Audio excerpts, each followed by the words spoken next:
Just like we are encouraged to only take what resonates, Spirit says equally so we can feel that which does not resonate, as it may feel like it's actually grating against our very being. And we're encouraged to tune into that, to pay attention to that. It doesn't mean that something's bad. It just means that it's not for us in that moment. And here, Spirit reminds us that tuning into what we resonate with actually allows our mind to act in service to our greater soul, rather than being the one that constantly wants to run the show or thinks that it knows where we are going.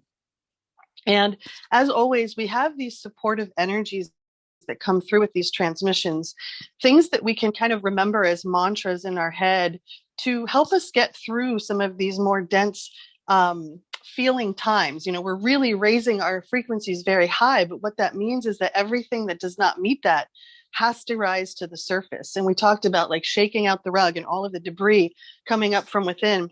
It has to be dealt with. And for a time, the air might look very cloudy or hazy. And so that is part of the process. And we're encouraged to flow like water, to be adaptable and flexible. And we're encouraged to sync our heartbeat with the earth. And you'll hear me harping over and over again about connecting barefoot on the earth. But Spirit says this dislodges mind chaos faster than anything else and allows us to rise above the weave. So if we're falling into those places of despair or depression or disconnect or disassociation, Spirit encourages connect with the earth, sync our heartbeat with the earth. This is actually going to allow us to more gracefully flow like water and be adaptable and flexible rather than rigid and, trying to control the reality that feels so unknown or paper thin beneath our feet. And the final supporting energy we're going to talk about tonight is the collective threshold being reached, that we are busting out of our cocoons and using our will, our intent, and our focus.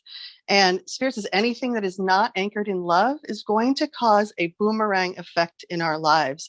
So this is a either very graceful lesson or a very challenging lesson or a little bit of the in-between as we learn that we are the magician of our lives through this combination of will, intent, and focus.